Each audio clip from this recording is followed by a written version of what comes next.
Esta é a Terra, e esta porção aqui é a Amazônia. Embora pareça uma porção pequena com relação ao resto do planeta, ela cumpre um enorme papel para a vida por participar no ciclo da água e na regulação da temperatura. Vamos falar sobre isso e sobre o papel que a vida animal tem, e veremos a importância de se garantir a conectividade entre a Cordilheira dos Andes, a Amazônia e o Oceano Atlântico. Uma metáfora muito usual para se referir à floresta amazônica é a do pulmão do mundo por trocar dióxido de carbono e oxigênio com a atmosfera, algo fundamental para que todos nós possamos respirar. Porém, a floresta não vai muito além. Tanto assim que sem ela, grande parte da América do Sul seria um deserto. Mas por quê? Comecemos sinalizando que a água se acumula sobre todos os oceanos. E mesmo que o calor do Sol a evapora e a faz subir pelos ares, é necessário que o vento empurre o vapor para o interior do continente. De outro modo, a água não chegaria aos continentes. Morreria a vegetação e se secaria a grandes extensões. A maneira como o Amazonas entra em cena aqui é completando o trabalho dos ventos alísios, ajudando a atrair o ar e retendo a água em terra. Esta é uma hipótese fascinante. Segundo ela, os bosques são também responsáveis pelos ventos, porque a transpiração das árvores gera um vapor que, quando se esfria, se condensa.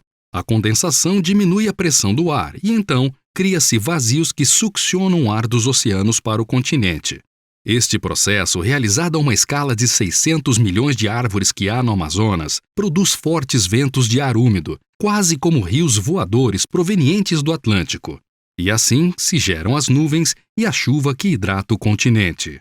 Agora, dentro do continente, aparecem os Andes. Eles recebem a água que os ventos trazem, ajudam a retê-la com sua vegetação e distribuem-na por toda a terra e pelos rios. E assim, os rios levam a água de volta ao Oceano Atlântico para que o processo se repita. Isso quanto ao ciclo hidrológico. Agora, consideremos a temperatura. Nós sabemos que o dióxido de carbono age como uma barreira que impede que o calor saia da Terra. Este é o famoso efeito estufa. Então, as árvores neutralizam este efeito absorvendo o dióxido de carbono da atmosfera através da fotossíntese.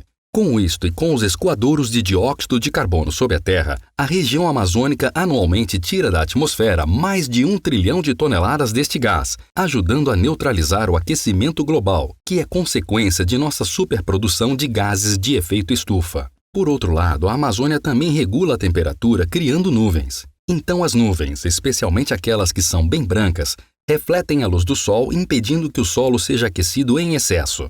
A floresta frondosa da Amazônia mantém sob suas raízes grandes quantidades de água, e então, através da evaporação e da transpiração das plantas, essa região da Terra gera 7 vezes mais vapor do que o oceano, quer dizer, muito mais nuvens que refletem mais luz solar. Em resumo, além de regular a quantidade de oxigênio e de dióxido de carbono na atmosfera, a Amazônia mantém a temperatura da Terra dentro de determinados limites e participa no ciclo da água, gerando os ventos e retendo quantidades importantes de água no nosso planeta. Essas são algumas das funções que a Amazônia realiza de maneira integrada com o Oceano Atlântico e com a Cordilheira dos Andes.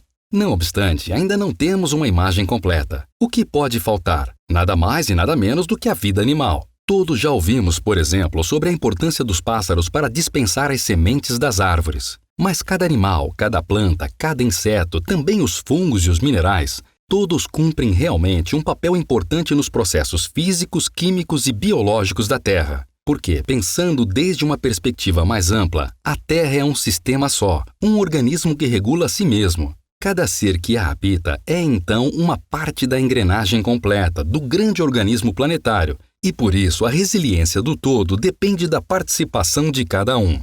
Os animais trazem uma contribuição notória com suas possibilidades de deslocamento e seus metabolismos, mas há um animal bastante particular, capaz de transformar de maneiras nunca antes vistas na Terra: o homem. O homem e a Terra. O mundo está povoado por culturas diferentes, com práticas e crenças diversas. Os indígenas da Amazônia e também o homem ocidental são os grupos humanos que, como todos, fazem parte de um grande organismo planetário. Mas as práticas e as crenças destes dois grupos supõem relações muito diferentes entre elas e o resto da natureza. Quais foram suas relações com o Amazonas? Comecemos pelos povos indígenas. Embora haja mais de 400 culturas diferentes habitando a floresta, o certo é que elas compartilham uma forma de se relacionar com a natureza. Em seu pensamento e em suas práticas, eles se unem com o ar, a água, a vegetação e os animais. Reconhecem que seus corpos, sua própria vida, são interdependentes com a floresta e, desta maneira, comportam-se como seus aliados. São milhares de anos de relação entre a Amazônia e os povos indígenas nas quais a vida mostrou-se perfeitamente sustentável com toda a sua diversidade. Seria um erro supor que os povos indígenas conseguiam essa relação porque não transformaram a natureza. A evidência é de que 1/10 parte da terra elevada da Amazônia foi solo fértil, criada por indígenas para ser aproveitado. Sabe-se também que houve seleção de espécies afetadas pela utilidade na alimentação e nos rituais indígenas. De fato, chegaram a ser milhões de pessoas habitando a floresta. Como foi possível chegar a esse equilíbrio? O conhecimento. Até hoje, na educação indígena, o indivíduo é preparado para viver em harmonia com o entorno natural e social em que nasce. Povos indígenas de várias etnias transmitem o respeito pelos espíritos guardiões do universo que os levam a fazer um uso responsável dos recursos e a compreender que o consumo afeta o fluxo e a distribuição da energia no sistema global. Povos indígenas buscam práticas coerentes com estas ideias e procuram trabalhar para manter o equilíbrio que pode ser afetado por suas ações. Assim, por exemplo, os indígenas da Amazônia com frequência mudavam a localização de seus assentamentos a cada 20 anos, com o fim de permitir que a natureza se regenerasse.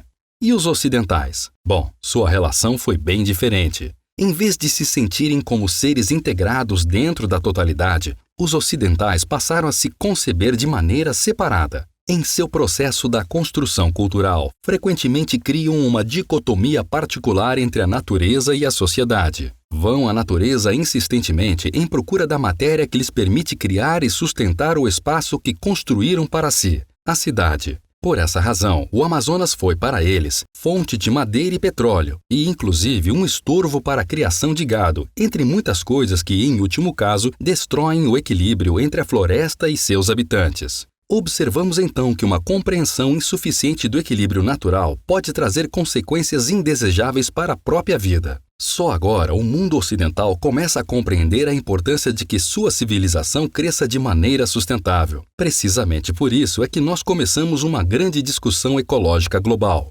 Hoje queremos dizer que um passo muito importante em direção à sustentabilidade é garantir a preservação do Amazonas e de sua conectividade com a Cordilheira dos Andes e o Oceano Atlântico. Afinal, toda a função ecológica que este ecossistema realiza não se dá apenas com uma soma de árvores e rios. De nenhuma maneira. O Amazonas, o oceano e a cordilheira devem ser um contínuo ecológico através do qual a energia e a informação fluem.